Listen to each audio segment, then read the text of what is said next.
Menteri Ekonomi YB Rafizi Ramli memberitahu Dewan Rakyat bahawa golongan bukan Melayu atau bukan Bumiputera tidak mendaftar di dalam sistem padu kerana kebanyakan mereka tidak pernah menerima bantuan.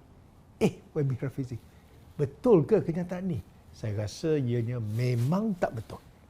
Semalam saya bangun untuk cuba mendapatkan peluang atau floor untuk bertanyakan soalan tambahan, tapi apakah daya saya tidak diberikan laluan. Maka saya beritahu terus terang kepada YB Rafizi di sini. YB, mereka yang tidak mendaftar dalam sistem padu tanpa mengira sama ada Bumiputera atau bukan Bumiputera adalah disebabkan nombor satu, tidak yakin dengan keselamatan penyimpanan data padu. Hampir 2 bulan Rafizi menerangkan, tapi rakyat masih tak yakin sehingga Kerajaan Negeri Sarawak minta menangguhkan pendaftaran padu. Kedua, tiada maklumat yang jelas tentang penggunaan data padu oleh Kementerian Ekonomi. Data-data dicerap untuk digunakan bagi tujuan apa? YB Rafizi mengibas kembali sebelum tahun 2018, banyak bantuan kerajaan telah diberikan kepada rakyat tanpa mengira kaum. Contohnya, subsidi petrol, subsidi diesel, subsidi gula, beras, diskaun ETS, KTM untuk warga emas, voucher buku 1 Malaysia, klinik 1 Malaysia, banyak lagi lah. Yang saya sebut ni bantuan jenis subsidi untuk semua rakyat Malaysia tanpa mengira kaum. Jadi, apa maksud YB bahawa kebanyakan bukan Bumiputera tidak pernah dapat bantuan? Bantuan khas seperti Bantuan Rakyat 1 Malaysia, BRIM pun semua kaum dapat. Namanya pun 1 Malaysia kan? Sekarang YB nak semua isi padu. Apa tujuan Kementerian Ekonomi? Adakah YB nak tarik balik bantuan jenis subsidi ini daripada mereka yang termasuk Melayu Bandar dan juga kaum-kaum lain? Kalau bukan, sebab apa semua rakyat perlu isikan maklumat panjang lebar di dalam sistem padu?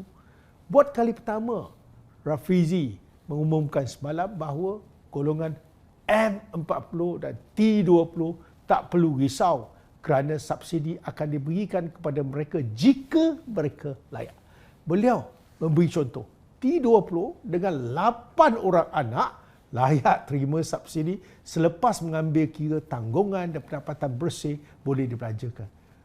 Rafizi juga umumkan subsidi akan diberikan kepada B40 dan M40 yang kini digelar B80. Tiba-tiba ini pula tarifan B80. Sekejap. Berapa ramai keluarga T20 di Malaysia mempunyai 8 orang anak pada zaman ini? Bro, ada 8 orang anak ke Melayu sekarang? Tak ada tu, mana ada? Dulu ada, sekarang mana ada lagi? Itulah jawapan. Kenapa penerangan tidak diberikan lebih awal dan umumkan kriteria ini pada awal Januari ketika padu diluncurkan? Sebut sajalah B40 dan M40 akan diberi subsidi. Habis. Manakala T20 dengan pendapatan bulanan RM15,000 dan 8 orang anak baru layak menerima bantuan atau subsidi. Maka mereka yang berpendapatan RM15,000 sebulan yang hanya mempunyai 2 orang anak tidak layak terima subsidi dan mereka terus tak payah mendaftar dalam padu. Beres. Satu lagi, perkara yang penting ialah adakah konsep pendapatan bersih boleh dibelanja merupakan formula yang tepat? Video saya sebelum ini pernah memberi contoh 2 orang yang mendapat gaji yang sama tetapi orang yang boros berbelanja akan mempunyai kelebihan atau advantage mendapat subsidi berbanding dengan seorang lagi yang berjebat-jebat. Formula ini tepat ke YB Rafizi? Bagaimana pula dengan pekali lokaliti? Janganlah samakan pendapatan bulanan RM15,000 mereka yang menetap di Kuala Lumpur dan Jeli. Bagaimana formula lokaliti atau pekali berdasarkan lokaliti boleh diterbitkan? Kalau faktor lokaliti diambil kira, sudah semestinya Kementerian Ekonomi mengetahui pekalinya sekarang.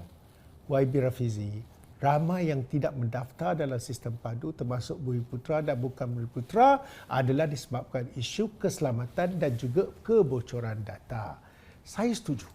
Dengan pendirian Kerajaan Sarawak berhubung perkara ini, begitu juga dengan kenyataan Menteri Sarawak yang kata daftar padu ini ibarat bogelkan diri sendiri atau telanjangkan diri sendiri. Apakah data-data yang perlu diisi? Nama, IC, alamat, pendapatan, pinjaman, maklumat bank, maklumat ahli keluarga, sekiranya berlaku kebocoran, siapa paling gembira? Penjenayah cyber, scammer. Maklumat peribadi yang bocor seperti maklumat keluarga, pendapatan, alamat, bagaikan harta karun bagi scammer untuk menjerat dan menipu rakyat Malaysia. Tak pernah kena godam atau hack ke? Baik, YB Rafizi tanya Menteri Belia dan Sukan, tanya beliau tentang aplikasi cloud yang telah digodam pada Sabtu lepas, 16 Mac 2024. Tanya juga Menteri Komunikasi tentang apa yang berlaku pada 25 Disember 2022 berkenaan dengan 72 juta maklumat SPR.